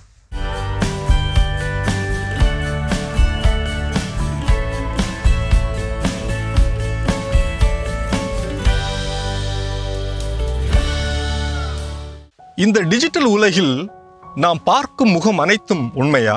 கேட்கும் குரல் நிஜமா? நம்பும் செய்தி அனைத்தும் உண்மையா? ஒரே ஒரு கிளிக்கில் உண்மை போல உருவாகும் பொய்கள். இந்த டீப் ஃபேக் உலகத்தில் உண்மையை அடையாளம் காணும் கண்கள் நமக்கு இருக்கிறதா? உலகத்தையே கதிகலங்க செய்யும் இந்த போலி பதிவுகளிலிருந்து தப்பிப்பதுதான் எப்படி? அதற்கான பதிலை வலை உலகத்தில் அருள்வாக்கின் ஒளியில் தேடுவோமா? தொடக்க நூல் 27 மிக அழகான ஒரு நிகழ்வு இருக்கிறது. நம் அனைவருக்கும் தெரியும், ஈசாக்குக்கு 2 மகன்கள், ஏசா, யாக்கோபு. ஈசாக்கு ஏசாவிடம் உணவு சமைத்து வா, நான் உனக்கு அதை உண்டு ஆசி வழங்க வேண்டும் என்று சொல்கிறார். இதை ரெபேக்கா மறைந்திருந்து கேட்கிறார். ஏசாவுக்கு அல்ல, யாக்கோபுக்கே கடவுளுடைய ஆசீர்வாதம் கிடைக்க வேண்டும் என்று சொல்லி யாக்கோபுடைய கரங்களிலே அவர் ஒரு ஆட்டை பலியிட்டு அந்த தோலை போர்த்தி சமைத்து அவரிடம் கொடுத்து அனுப்புகிறார். ஏசா வருவதற்கு முன்பாகவே யாக்கோபு தன் தந்தை ஈசாக்கிற்கு முன்பாக போய் நிற்கிறார். அப்பொழுது ஈசாக்கு யாக்கோபை தொட்டு பார்த்து சொல்வார், குரல் யாக்கோபின் குரல், ஆனால் கைகளோ ஏசாவின் கைகள் என்றார் ஈசாக்கு. கடவுளுக்கு உகந்த ஈசாக்கோ போலிகளை உண்மை என்று நம்பினார். சாதாரணமான மனிதர்கள் நாம் ஏமாத்திரம். டீப் ஃபேக் என்பது செயற்கை நுண்ணறிவு AI தொழில்நுட்பத்தை பயன்படுத்தி ஒருவரின் முகம், உடல் அல்லது குரலை வேறு ஒருவர் போல அப்படியே மாற்றி அமைக்கும் ஒரு நவீன தொழில்நுட்பம் எனலாம். எளிமையாக சொன்னால், ஒரு நபர் சொல்லாத விஷயத்தை சொன்னது போலவோ அல்லது செய்யாத செயலை செய்தது போலவோ மிகவும் தத்ரூபமாக போலியாக உருவாக்குவதே டீப் ஃபேக். செயற்கை நுண்ணறிவின் வருகைக்கு பிறகு எதுவும் சாத்தியம் என்ற நிலை ஏற்பட்டுள்ளது. டீப் ஃபேக் தொழில்நுட்பம் மூலமாக யாரையும் யாராகவும் மாற்றலாம், யாருடைய குரலையும் மாற்றியமைக்கலாம். சமூக ஊடகங்களின் வீடியோக்களை பார்த்து சிரித்து கொண்டிருக்கும் நம்மில் எத்தனை பேருடைய வீடியோக்களும் புகைப்படங்களும் இணையத்தில் போலியாக வலம் வந்து கொண்டிருக்கிறது என்பது தெரியாது. அரசியல்வாதிகள், திரைப்பட பிரபலங்கள், தொழில் அதிபர்கள், சாமானியர்கள் என்று யாரையும் இந்த டீப் ஃபேக் தொழில்நுட்பம் விட்டு வைப்பதில்லை. பிறரை மிரட்டி பணம் பறிப்பதற்காக, ஆபாச படம் தயாரிப்பதற்காக, அரசியல் குழப்பத்தை ஏற்படுத்துவதற்காக, ஒருவருடைய நற்பெயரை கெடுப்பதற்காக, மக்கள் மத்தியில் போலி கருத்தியலை திணிப்பதற்காக டீப் ஃபேக் என்னும் இந்த தொழில்நுட்பம் பயன்படுத்தப்படுகிறது. சமூக ஊடகங்களில் நம் புகைப்படங்களை பகிர்வதை தவிர்ப்பது நல்லது. மனிதர்களின் கண் இமைத்தல் இயல்பா இல்லாமல் இருப்பது, உதட்டசைவு மற்றும் குரல் பொருந்தாமல் இருப்பது, வெளிச்சம் மற்றும் நிழல் ஒத்துப்போகாமல் இருப்பது போன்ற போலி வீடியோக்களை நீங்கள் பார்த்தீர்கள் எனில் அது டீப் ஃபேக் தொழில்நுட்பத்தினால் உருவாக்கப்பட்டிருக்கக்கூடும் என்பதை நீங்கள் உணர்ந்து கொள்வீர்கள். ஒரு முக்கியமான வீடியோ அல்லது புகைப்பட தகவல் வந்தால் அதை அப்படியே நம்பிவிடாதீர்கள். நம்பகத்தனமான செய்தி நிறுவனங்களின் செய்திகளையே நம்புங்கள். இந்தியாவில் ஒருவரின் அனுமதியின்றி அவரது உருவத்தை டீப் ஃபேக் முறையில் பயன்படுத்துவது தகவல் தொழில்நுட்ப சட்டம், அதாவது IT ஆக்ட் 2000 மற்றும் பாரதிய நியாய சன்ஹிதா BNS கீழ் தண்டனைக்குரிய குற்றமாகும். இந்த போலி உலகத்திலிருந்து உண்மையை பகுத்தறிவது என்பது நம் கண்முன் வைக்கப்பட்டுள்ள மிகப்பெரிய சவால் என்றே நான் நினைக்கிறேன். போலிகளுக்கு முகமும் முகவரியும் தந்த மனிதனை என்னவென்று சொல்வது? பொய் எவ்வளவு நுட்பமாக வந்தாலும் உண்மை ஒரு நாளும் ஃபேக்காக மாறாது. உண்மையை சோதிப்போம், பயிர்வதற்கு முன் சிந்திப்போம். டிஜிட்டல் உலகத்தில் உண்மையின் காவலர்களாய் இருப்போம். நினைவில் வைத்துக் கொள்ளுங்கள், கண்ணால் காண்பதும் பொய், காதால் கேட்பதும் பொய், தீர விசாரிப்பதே மெய். இது வலை உலகம் 360 டிகிரி டிஜிட்டல் உலகிற்கான உங்கள் அகராதி. அருமையான வலையுலகம் 360 டிகிரி பார்த்தாச்சு. அதோட இன்னைக்கு நம்ம பேசிட்டு இருக்கிறோம் கடவுள் வணக்கம் நிகழ்ச்சியில குழப்பமான மனநிலையில் தெளிவான முடிவுகள் எடுப்பதற்கு செய்ய வேண்டிய செயல்கள். அடுத்ததா என்ன சொல்றாங்க? அடுத்ததா வந்து டிஸ்கஸ் வித் கரெக்ட் பர்சன் அப்படின்னு சொல்றாங்க. அதாவது எல்லார்கிட்டயும் இந்த விஷயத்த வந்து சொல்ல முடியாது. நம்மளை யார் வந்து கரெக்டா புரிஞ்சுக்குவாங்க? நம்ம ஒருத்தவங்க கிட்ட நம்ம பேசுறோம், ஒரு பிரச்சனையை பத்தி நம்ம ஒருத்தவங்க கிட்ட நம்ம டிஸ்கஸ் பண்றோம் அப்படின்னும் போது நம்ம அந்த விஷயத்த எமோஷனலா அவங்க கிட்ட பேசுறோமா, இல்ல பிராக்டிக்கலா அதை திங்க் பண்ணி அவங்க கிட்ட நம்ம அதை பேசுறோமா அப்படிங்கறத அவங்க நம்ம பேசும்போதே கண்டுபிடிச்சு சொல்லிடுவாங்க. இல்ல நீ ரொம்ப எமோஷனலா இருக்க, நீ இப்போதைக்கு இந்த முடிவு எடுக்காத, கொஞ்ச நாள் போட்டோம், ஒரு 1 வீக் வெயிட் பண்ணு, இல்ல ஒரு 2 days போட்டோம், வெயிட் பண்ணு, இப்போதைக்கு முடிவு எடுக்காதன்னு நம்ம சொல்லுவாங்க. அது ஏன் அப்படின்னா அவங்களுக்கு தெரியும் நம்ம வந்து இது எமோஷனலா டீல் பண்ணிட்டு இருக்கோமா இல்ல பிராக்டிக்கலா நம்ம யோசிச்சு பேசிட்டு இருக்கோமா அப்படின்னு சொல்லிட்டு. அந்த மாதிரி யார் நம்மள வந்து அதை கரெக்டா அண்டர்ஸ்டாண்ட் பண்ணி நம்மள கைட் பண்ணுவாங்களோ அவங்க கிட்ட பேசுங்க. மோஸ்ட்லி பேரண்ட்ஸ் வந்து எமோஷனலா தான் நம்ம கிட்ட டீல் பண்ணுவாங்க. நம்ம சொல்ற விஷயத்த அவங்களும் எமோஷனலா டீல் பண்ணுவாங்க. அதனால பேரண்ட் கிட்ட டிஸ்கஸ் பண்றதை விட்டுட்டு யார் வந்து பிராக்டிக்கலா திங்க் பண்ணுவாங்களோ அவங்க கிட்ட நம்ம விஷயத்த நம்ம பிரச்சனையை சொல்லி சொல்யூஷனுக்கு கொண்டு வாங்க. கண்டிப்பா. ஏன்னா அம்மாக்கள் மோஸ்ட்லி எமோஷனலா இருப்பாங்க. ஆனா எனக்கு தெரிஞ்ச அப்பாக்கள் கொஞ்சம் பிராக்டிக்கலா மாறி பண்ணுவாங்க. இப்போ ஒரு காலேஜில் ஒரு ஸ்டடீஸ் எடுக்க போகிறோம், அப்போ வந்து வீட்டில் இருக்க பெண் குழந்தைகள் அப்படிங்கிறப்போ வெளியூரில் போய் தங்கி படிக்கிறவங்க அம்மாவுக்கு வந்து எமோஷனல். அந்த எமோஷனல் என்னன்னா பயம், அதாவது பயம் ரீதியான ஒரு உணர்ச்சி. ஐயோ போய் அங்கே பெண் குழந்தைக்கு பாதுகாப்பு இருக்குமா இல்லையா, அவங்க தனியாக இது வரைக்கும் நம்ம வீட்டு தனியாக இருந்தது இல்லையே, எப்படி மேனேஜ் பண்ணுவாங்க, இன்னைக்கு இந்த சொசைட்டி அவங்கள சேஃபாக பார்த்துக்குமா, இந்த மாதிரியான பயங்கள் மேலிட்டு அந்த பயத்தினால் ஏற்படக்கூடிய உணர்ச்சினால வேணாம் போகாத இல்லை அப்படின்னு ஏதாவது ஒரு சில விஷயங்கள் அம்மாக்கள் சொல்லுவாங்க. அப்பாக்களுக்கும் அதே எமோஷனல் இருக்கும். அதே நேரத்தில் ப்ராக்டிக்கலாக ஓகே இதை படித்தா அவன் லைஃப்பில் என்னவா ஆக வாய்ப்பு இருக்குது, சொந்த காலில் நிற்க வாய்ப்பு இருக்குது, தனிச்சையான முடிவுகள் எடுக்க வாய்ப்பு இருக்குது, யாரையும் சார்ந்து நிற்க வேண்டிய தேவையில்லை. ஓகே அப்போ இந்த டெசிஷன்ஸ் ஓகே தான் அப்படிங்கிற ப்ராக்டிக்கலாக திங்க் பண்ணக்கூடிய அப்பாக்களும் இருக்கிறாங்க. சில இடங்கள் அம்மாக்களும் என்ன பண்ணுறாங்க, அதை திங்க் பண்ணுறாங்க. இல்லவே இல்லைன்னு நம்மளால உறுதியாக சொல்ல முடியாது. ஸோ அப்போ எது எமோஷனல் எது ப்ராக்டிக்கல்னு ஒன்று எனக்கு பிரித்து பார்க்க தெரிஞ்சிருக்கணும். எனக்கு தெரியலையா, அதை பிரித்து பார்க்க தெரிந்த ஒரு நபர்கிட்ட நான் என் விஷயத்த சொல்லுகின்ற பொழுது நான் எப்படிப்பட்ட முடிவுகளை எடுக்கணும், நான் எடுத்த முடிவு சரியா தப்பான்னு அவங்க எனக்கு என்ன பண்ணுவாங்க, ஆலோசனை சொல்லுவார்கள். நாம ஒருவேளை எமோஷனல் பீப்புள்கிட்ட போய் அவங்க கிட்ட நின்னோம்னா இன்னும் எமோஷனலாக தான் போகுமே தவிர டிசிஷன் வருமானு கேட்டால் நிச்சயமாக வராது. ஸோ கற்றுக்கொள்வோம், பயன்படுத்துவோம். இன்னும் இது போல வர விஷயம் இருக்கிறத தொடர்ந்து பேசுவோம். ஓகே.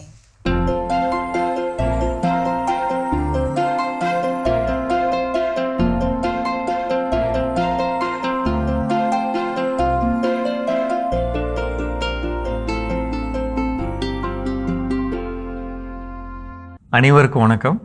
இன்றைய பதிவில் நம்ம பார்க்க போகிற ஒரு முக்கியமான விஷயம் என்னென்னா, நீங்கள் எந்த வகை நிலத்தில் இருந்தாலும் சரி, எந்த மாவட்டத்தில் இருந்தாலும், எந்த வகை நிலமாக இருந்தாலும் சரி, நெல் தவிர மற்ற எல்லா பயிருக்கும் ஒரு பொறி பயிர் உருவாக்க முடியுமா அப்படி பாருங்கள்.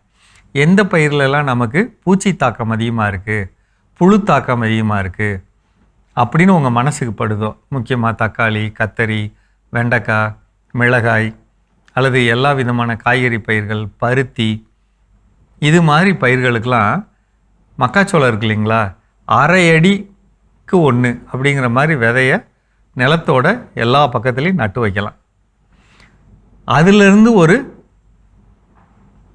4 விரல் தள்ளி 1/2 அடி இடைவெளியில் தட்டைப்பயிர், அது மக்காச்சோளம் சொன்னேன், இது தட்டைப்பயிர் சொல்கிறேன். இதை நட்டு விட்டுட்டு நீங்கள் மற்ற பயிர் பண்ணிங்கன்னா இது வளர்ந்து வரும்போது என்ன செய்யும்னா, நம்ம பயிரை தாக்குற அஸ்வினி, தத்துப்பூச்சி என் மாதிரியான எல்லா வகை பூச்சிகளும் அங்கேயே நின்றுக்கும். வரப்பிலேயே காய்ப்புழு, தண்டு புழு உருவாக்கக்கூடிய எந்த வகை இதாக இருந்தாலும் அங்கேயே நின்றுக்கும். இந்த பொறி பயிரில் இன்னுமே ஒரு பயிர் சேர்த்துக்கலாம் முடியும்னா ஆமணக்கு, ஒவ்வொரு 5 அடிக்கு 1, 8 அடிக்கு 1, அதையும் சேர்த்து நட்டுட்டிங்கன்னா சுத்தமாக உள்ள எந்த புழு பூச்சி வராதுங்க. திருப்பத்தூர் மாவட்டம் மோகன்னு ஒரு தம்பி இருக்கார். அவரோட தோட்டத்தில் தக்காளி போட்டாங்க. அதாவது 100 கிலோ தக்காளியில் சொத்தக்காய் வந்து 1/2 கிலோ தான். 100 கிலோ கத்திரிக்காயில் 1 கிலோ தான் சொத்தக்காய். அந்த 1 கிலோவுமே வடிவம் மாறினது தான். ஆகக்கூடி இந்த சொத்தக்காய் இல்லாத விவசாயத்தை பண்ணுறதுக்கு இந்த முறையை தயவுசெய்து கடைப்பிடிங்க. உங்களுக்கு செலவு குறைஞ்சிரும். முக்கியமாக மல்லிகைப்பூ போடுறோம் பார்த்தீங்களா, மொக்குப்புழு வருதில்ல, மொக்குப்புழு வராமல் இருக்க நிலத்தை சுற்றியும் தட்டைப்பயிரும் மக்காச்சோளமும் நடவு செய்யுங்க. அது இருக்கும்போது காட்டில் எந்த விதமான அந்த மொக்குப்புழுவுக்கான பூச்சிகள் வர்றது நின்று போயிடுங்க. 2வது, அந்த மொக்குப்புழு இருக்கிற பயிர்களில் அந்த சிவப்பு அரும்பை எடுத்துட்டு வாய்ப்பு கிடைக்கிறப்ப வேப்பங்கொட்டை கரைசல், வேப்ப எண்ணெய் கரைசல் இதை தெளிக்கலாங்க. முக்கியமாக வேப்பங்கொட்டை அப்படிங்கிறப்ப 100 லிட்டர் தண்ணியில் 5லேருந்து 7 கிலோ வேப்பங்கொட்டை இடித்து உள்ளே போட்டுட்டு 10 லிட்டர் கோமியம் கொடுத்துட்டு 200 கிராம் இஞ்சி, 200 கிராம் பூண்டு, 1/2 கிலோலேருந்து 3/4 கிலோ அளவுக்கு பச்சை மிளகாய் இதெல்லாம் அரைச்சி உள்ளே போட்டு ஊற வைக்கலாம். ஊற வைத்த இந்த திரவத்தை வடிகட்டி அப்படியே பயிர்களுக்கு தெளிக்கலாங்க. இந்த காலத்தில் மல்லிகையில் நல்ல விளைச்சல் கிடைக்க வேண்டிய காலம். அப்போ இந்த புழுவால் நமக்கு பிரச்சனை வருதுன்னா இந்த மாதிரி பொறிப்பயிர்கள் இதை வளர்த்துட்டு நம்ம இதை வந்து இந்த மாதிரியான திரவங்களை தெளிக்கிறப்ப எந்த விதமான பிரச்சனைகள் இல்லாத பயிர்களை நம்ம எடுக்கலாம். இதில் ரொம்ப முக்கியமானது பப்பாளி வளர்க்குறோம் பார்த்தீங்களா, பப்பாளியில் ரொம்ப அதிகமாக வைரஸ் நோய் வரும். வைரஸ் நோய் வர்றதுல ரொம்ப முக்கியமான பயிர் அது. 2வது வந்து வெண்டைக்காய். 3வது வந்து பார்த்திங்கன்னா பொதுவான கொடி வகை பயிர்கள், பந்தலில் இருக்கக்கூடிய பந்தல் பயிர்கள் எல்லாத்துலேயுமே ரொம்ப எளிமையாக நமக்கு வைரஸ் நோய் வரும். ஆக்சுவலாக இந்த வைரஸ் நோய்க்கான பூச்சிகள் வர்றதை நம்மளால் கவனிக்க முடியாதுங்கிறப்ப இந்த மாதிரியான பொறிப்பயிர்களை வளர்க்குறப்ப எந்த விதமான குறைபாடு இல்லாமல் இந்த பூச்சிகளை அங்கேயே பிடிச்சிக்கிறதுனால நமக்கு செலவு குறையும், தரமான பொருள் கிடைக்க வாய்ப்பு இருக்குங்க. நம்ம என்னெல்லாம் சொல்லியிருக்கோம், கீழே தரையில் சாம்பல் கொடுக்க சொன்னோம், சுண்ணாம்பு கொடுக்க சொன்னோம். இது 2ம் மண்ணில் போதுமான அளவு கொடுக்க பயிர் திடமாயிடும். நம்ம தெளிக்க வேண்டிய இலை கரைசல்களில் ஆடாதொடா அப்படிங்கிற இந்த இலையை வந்து நிறைய கலந்துக்கிட்டோம்னா அது ரொம்ப கசப்புள்ள ஒரு திரவம். அதை கலந்துக்கிட்டோம்னா அதோடைய கசப்பு தன்மையில் 2வது கசப்பு தன்மை மட்டும் இல்லைங்க, ஒரு நோய் எதிர்ப்பு தன்மையும் அதிகம் உள்ள ஒரு இலையாக இருக்குது. அப்போ நமக்கு தெளிக்கிறப்ப இந்த பூஞ்சை தொற்றோ அல்லது தவறான பாக்டீரியாக்கள் வர்றதோ நின்றுது அந்த ஒரு இலையை சேர்க்குறப்ப. கொஞ்சம் இந்த முயற்சி பண்ணுங்கள். பொறிப்பயிர்கள் நிச்சயம் நம்மளை காப்பாற்றும். அதை செய்கிறதுல உங்களுக்கு ஏதாவது சிரமம் இருந்தானா சொல்லுங்கள், நான் அதோட வீடியோலாம் தரேன், பாருங்கள். மீண்டும் சந்திப்போம். சிறப்பான உழவும் உயர்வும் பகுதியை பார்த்துட்டு வந்துட்டோம். இன்னைக்கு வந்து குழப்பமான மனநிலையில நம்ம எப்படி வந்து முடிவுகளை எடுக்கணும், என்னென்ன முடிவுகள்லாம் எடுக்கலாம் அப்படின்னு சொல்லி பேசிட்டு இருக்கிறோம். அடுத்ததா எப்படி முடிவுகளை எடுக்கலாம், ஸோ அடுத்ததான் எப்படி எடுக்கணும், அதுக்கு என்ன செய்ய சொல்றாங்க அப்படின்னு பார்த்தீங்கன்னா விஷுவலைஸ் பண்ணுங்க கான்சிக்வன்சஸ். அதாவது இந்த முடிவை எடுத்தா எனக்கு என்ன நடக்கும், எப்படி இருப்பேன், ஒரு 6 மாசம் கழிச்சு நான் அந்த முடிவு எடுக்கிறேன், 6 மாசம் கழிச்சு என் லைஃப் எப்படி இருக்க போகுது அப்படிங்கிறத விஷுவலைஸ் பண்ணி பாருங்க. கூடுமான வரைக்கும் நம்ம என்ன பண்ணுவோம்னா பாசிட்டிவ் சைடு இருக்கக்கூடிய விஷுவலைஸ் கண்டிப்பாக என்ன பண்ணுவோம் செய்வோம். ஆனால் அந்த பாசிட்டிவ் செய்கிறதோட கொஞ்சம் ஒருவேளை தப்பாக போச்சுன்னா என்ன பண்ணுறது அப்படின்னு திங்க் பண்ணி வச்சுக்கிறது நல்லது. ஆனால் நம்ம பெரும்பாலும் எப்படி மாற்றிக்குவோம்னு பார்த்தீங்கன்னா தப்பாக போச்சுன்னா என்ன நடக்குங்கிறத பெருசாக என்ன பண்ணியிருப்போம், திங்க் பண்ணியிருப்போம். பாசிட்டிவ் என்ன நடக்குங்கிறத பற்றி யோசிச்சிருக்கவே மாட்டோம். ஸோ 2மே கொஞ்சம் ஆபத்தானது தான். ஸோ ரொம்பவும் பாசிட்டிவ் அது அப்படிங்கிறது என்ன அப்படின்னா ஓவர் கான்ஃபிடன்ஸ், அதிகப்படியாக எனக்கு எல்லாமே தெரியும் நான் எல்லாம் பார்த்துக்குவேன் அப்படிங்கிற ஒரு கான்ஃபிடன்ஸ் அதிகமாக. சிலது ஐயோ எல்லாமே தப்பாயிரும் அப்படி, அது வந்து என்னன்னா ஓவர் திங்கிங். ஓவர் கான்ஃபிடன்ஸும் தப்பு, ஓவர் திங்கிங்கும் தப்பு. ஸோ அப்போ தேவையான அளவு நான் இந்த முடிவை எடுத்தால் நேர்பட எனக்கு உண்மையாக தெரியும் இதை நான் எடுத்தேன் அப்படின்னா இந்த விஷயங்கள் லைஃப்பில் நடக்கும். இந்த முடிவு எடுக்கிறப்போ எங்கள் அப்பா அம்மாட்ட நான் இப்படி சண்டை போட வேண்டிய சூழல் வரும். ஆனால் பின்னாட்கள் அவங்க என்ன பண்ணுவாங்க புரிஞ்சுக்குவாங்க. நான் இந்த முடிவு எடுக்கிறனால என்னோட சகோதர சகோதரிக்கிட்டே இல்லை கணவன் மனைவிக்கிட்டே இந்த பிரச்சனை கண்டிப்பாக வரும். ஆனால் இதுக்கப்புறம் என்ன பண்ணுவாங்க, என்னையா புரிஞ்சுக்குவாங்க, நான் என்ன ப்ரூஃப் பண்ணக்கப்புறம் அப்போ அதுக்கான டைம் எடுக்கும். ஸோ இதெல்லாம் விஷுவலைஸ் பண்ணிக்கிட்டோம் அப்படின்னா நமக்கு எவ்வளோ குழப்படியான மனநிலை இருந்தாலும் ஓகே எனக்கான ட்ராக் இதுதான், இந்த ட்ராக்ல இப்படிலாம் பிரச்சனை வரும்னு எனக்கு தெரியும். நான் இருந்தாலும் இந்த ட்ராக்ல என்ன பண்றேன், பயணிக்கிறேன். அந்த ட்ராக்கோட எண்டில் எனக்கான வெற்றி என்ன பண்ணுது, காத்துட்டு இருக்குது. அந்த வெற்றியை நான் பெறுகின்ற பொழுது ஓகே இதுக்காகத்தான் இவன் இப்படி ஒரு முடிவு எடுத்திருக்கிறாங்கிறத என் சுற்றி இருக்கிறவங்க எனக்கானவர்கள் என்ன பண்ணுவாங்க, புரிஞ்சுக்குவாங்க. ஸோ அப்போ இது ரொம்ப ரொம்ப முக்கியம். ஓகே, இன்னும் எப்படி எல்லாம் இந்த குழப்பமான மனநிலையில முடிவு எடுக்கலாம்னு சொல்லி தொடர்ந்து பேசுவோம். அதுக்கு முன்னாடி அடுத்த பகுதியை பார்க்கலாம்.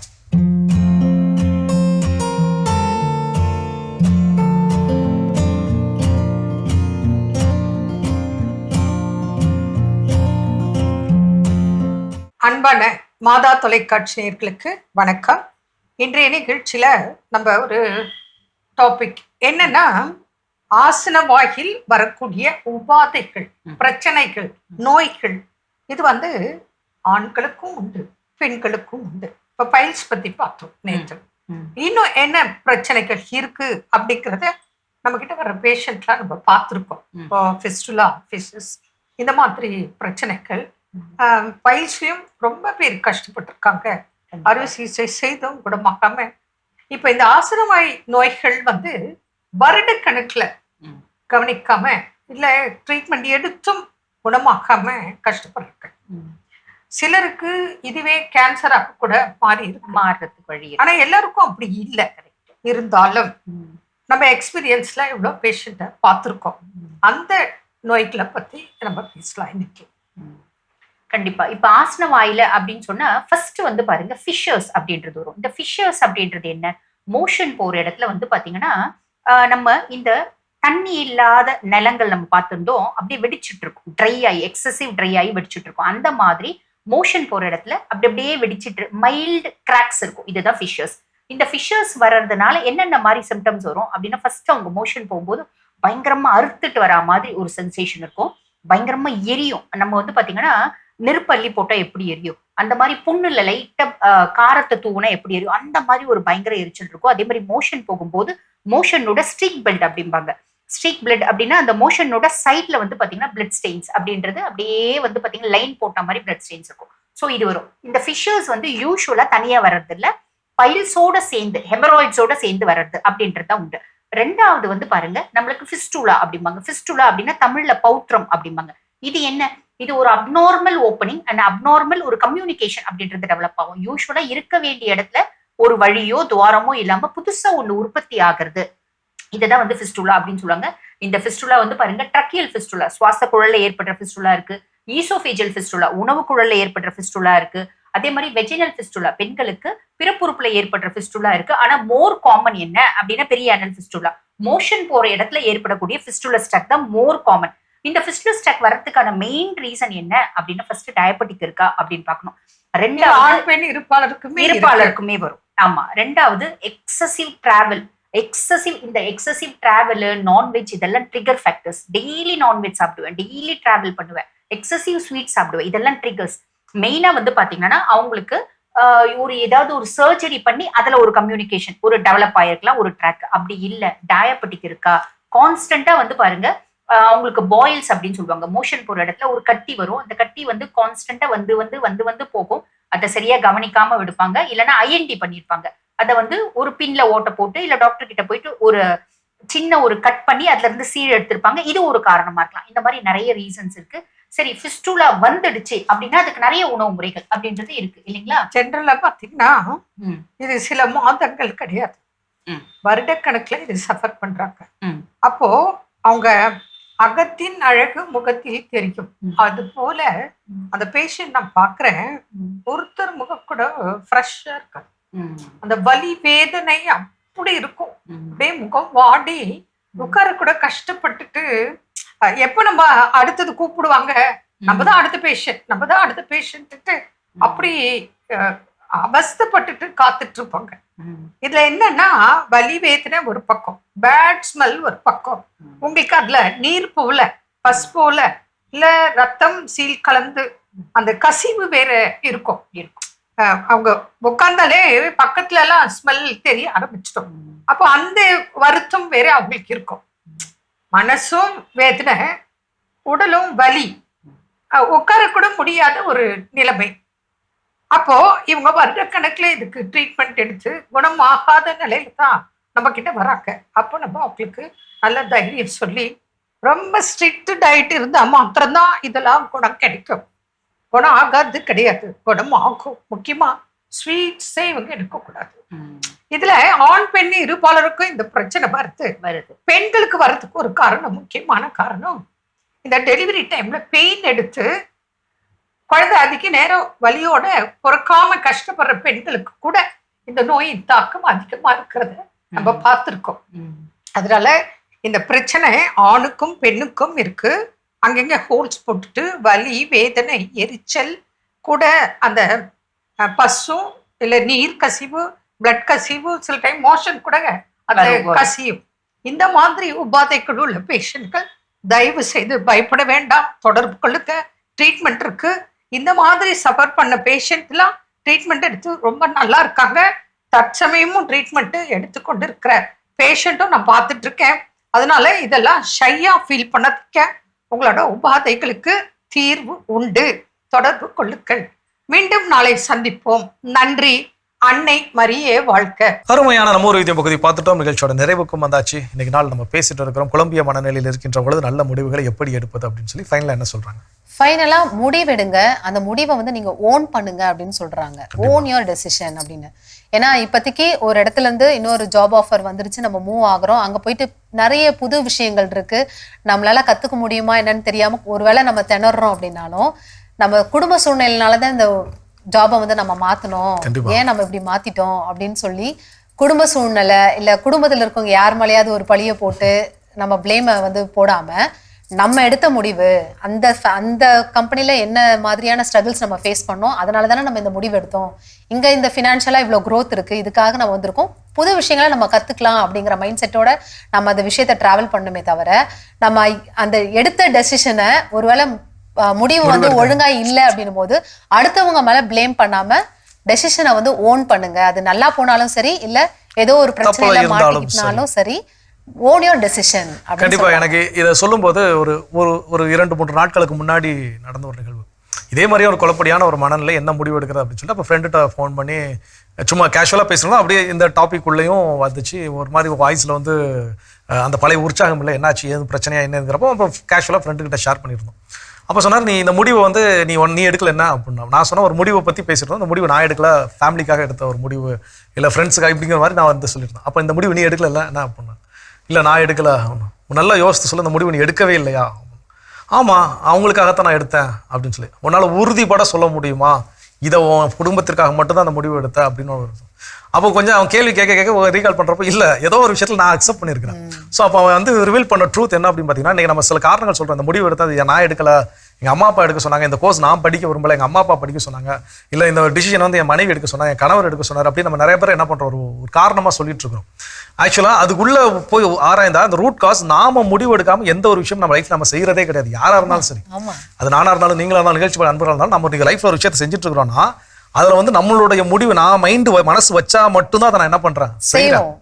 வேற யாரும் என்னை கட்டாயப்படுத்தி என்னை நிச்சயமாக எந்த விஷயத்தையும் செய்ய வைக்கவே முடியாது. அப்ப அந்த உண்மை என்னாச்சுன்னா அங்க விளங்குச்சு. ஓகே, அப்ப நம்ம இதுக்குள்ள என்ன பண்ணிருக்கிறோம், நம்ம தான் முடிவெடுத்து வந்திருக்கிறோம்.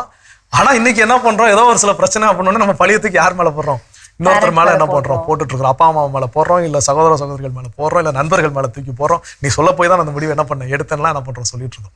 ஸோ முடிவு எடுக்க வேண்டும். அந்த முடிவு என்னுடைய முடிவு அப்படின்னு நான் ஓன் பண்ண கற்றுக்கொள்கின்ற பொழுதுதான் எவ்வளவு குழப்படியான மனநிலையில் நாம இருந்தாலும், ஓகே இது என்னோட டெசிஷன்ஸ், இதை ரீட்டைன் பண்றதா இல்ல ஸ்டாப் பண்றதா, என்ன செய்யணும், அதை நான் என்ன பண்ண முடியும், எடுத்துக்கொள்ள முடியும். ஸோ சிறப்பான நாள், சிறப்பான சிந்தனை. கடவுளுக்கு நன்றி சொல்லி இன்னைக்கு நாள் யாரெல்லாம் விழா கொண்டாடுறாங்க பார்க்கலாம். ஓகே,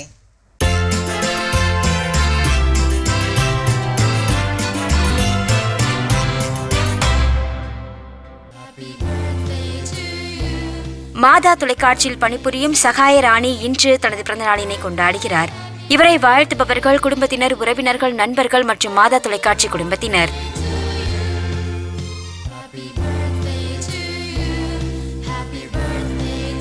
பெலவேந்திரன் இன்று தனது பிறந்த நாளினை கொண்டாடுகிறார். இவரை வாழ்த்துபவர்கள் குடும்பத்தினர், உறவினர்கள் மற்றும் நண்பர்கள்.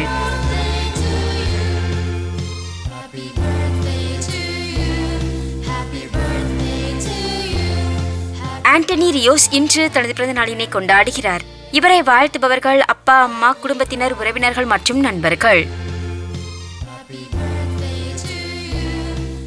சிறப்பான விழாக்கோளம் பகுதியை பார்த்துட்டு வந்துட்டோம். இன்னைக்கு யார் யாரெல்லாம் பிறந்த நாள் திருமண நாள்லாம் கொண்டாடினாங்களோ அவங்க எல்லாருக்குமே நம்ம வாழ்த்துக்களை சொல்லிட்டோம். இப்போ அவங்களுக்கான இறையாசிர் காத்துட்டு இருக்கு, அதையும் பார்த்துடலாம்.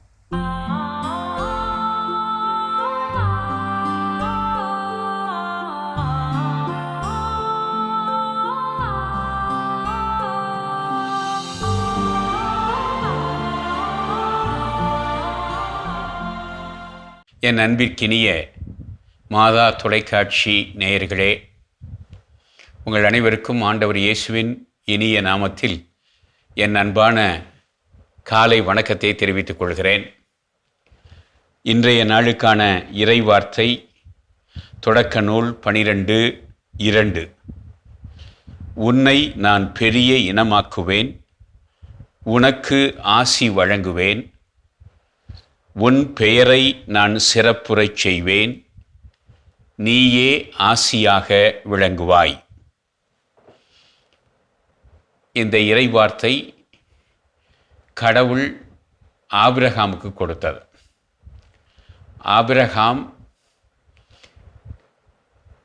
பெரிய இனமாக ஆசீர்வதிக்கப்படுவார் என்ற ஆசீர்வாதத்தை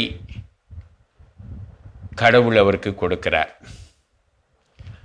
அவர் தன்னுடைய நாட்டையும் தன்னுடைய உறவினர்களையும் விட்டுவிட்டு கடவுள் காட்டுகிற இடத்திற்கு தன்னந்தனியாக செல்வதாக முடிவு செய்கிறார். அதற்கு காரணம் கடவுள் மேல் கொண்ட இறை நம்பிக்கை.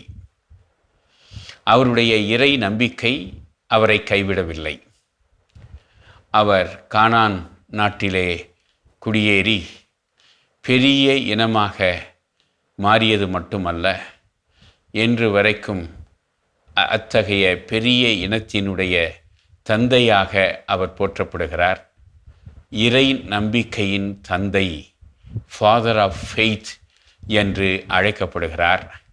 எனவே இத்தகைய ஆசீர்வாதங்களை கடவுளிடமிருந்து அவர் பெற்றார். கடவுள் தருகிற ஆசீர் தனக்கு கிடைக்கும் என்று அவர் நம்பினார்.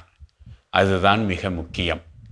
எனவே யார் இறைவனுடைய ஆசீரை நாடுகிறார்களோ, அதனை நம்புகிறார்களோ, அவர்களுக்கு கடவுளுடைய ஆசீர் நிறைவாக கிடைக்கிறது. இந்த நாளில் இந்த செய்தியை கேட்டுக்கொண்டிருக்கக்கூடிய நம் ஒவ்வொருவருக்கும் இறைவன் ஆபிரகாமுக்கு கொடுத்த ஆசியையே வழங்க வேண்டுமாய் ஜெபிப்போமாக. இறைவா, உம்முடைய ஊழியன் ஆபிரகாமை நீர் அழைத்த பொழுது மிக அற்புதமான ஆசிரை அவருக்கு நீர் வழங்கினீர். நான் உனக்கு ஆசி வழங்குவேன், உன் பெயரை நான் சிறப்புறச் செய்வேன், நீயே ஆசியாக விளங்குவாய் என்று நீர் ஆபிரகாமுக்கு ஆசீர் வழங்கினீர். அதனை நிறைவேற்றியும் காட்டினீர். இந்த நாளில் நாங்களும் உம்முடைய ஆசீருக்காக தலை வணங்குகிறோம். எங்களை ஆசீர்வதியும். எங்களுடைய துன்ப துயரங்களிலிருந்து நாங்கள் விடுதலை பெற இந்த நாளை எங்களுக்கு ஆசீர்வதித்து தரும். நாங்கள் இந்த நாளில் நேற்றை விட சற்று சிறப்புற்று வாழ அருள் புரியும். நாங்கள் ஆபிரகாம் போல பிறருக்கு ஆசியாக விளங்க அருள் புரிவீராக. எங்கள் ஆண்டவராகிய கிறிஸ்து வழியாக உம்மை மன்றாடுகிறோம். எல்லாம் வல்ல இறைவன், தந்தை, மகன், தூய ஆவியார் உங்களை ஆசீர்வதிப்பாராக. ஆமென். மிகச்சிறப்பு. நம்ம அன்பாயரோட இறையாசிர் நம் அனைவருக்கும் நிறைவாக கிடைச்சிருக்குது. இந்த மகிழ்ச்சியோடு இன்றைய நாளில் கற்றுக்கொண்ட மிக சிறப்பான ஒரு பாடம், குழம்பிய மனநிலையில் இருக்கின்ற பொழுது தெளிவான நல்ல முடிவுகளை எடுப்பது எப்படி அப்படின்னு சொல்லி கடவுள் நமக்கு கற்றுக் கொடுத்திருக்கிறார். கற்றுக்கொண்டதை வாழ்வாக்குவோம். கடவுளுக்கு மீண்டும் நன்றி சொல்லி இன்னைக்கு நம்ம நிகழ்ச்சியை நிறைவு செஞ்சதுனால இனிதே தொடங்கலாம். ஓகே, அன்பார்ந்தவர்களே, குழம்பிய மனதை தெளிவுபடுத்துவோம், நல்ல முடிவுகளை எடுப்போம், மகிழ்ந்திருப்போம் என்ற இந்த ஒரு சிந்தனையோடு இன்றைய கடவுள் வணக்கம் நிகழ்ச்சியை நாங்கள் நிறைவு செய்கிறோம். இந்த நாள் இனிய நாளாக அமைய மாதா தொலைக்காட்சியின் வாழ்த்துக்களும் ஜெபங்களும். மீண்டும் உங்களை கடவுள் வணக்கம் நிகழ்ச்சியில் சந்திக்கும் வரை உங்களிடமிருந்து விடைபெறுகின்றோம். இயேசுவுக்கே புகழ். மரியே வாழ்க.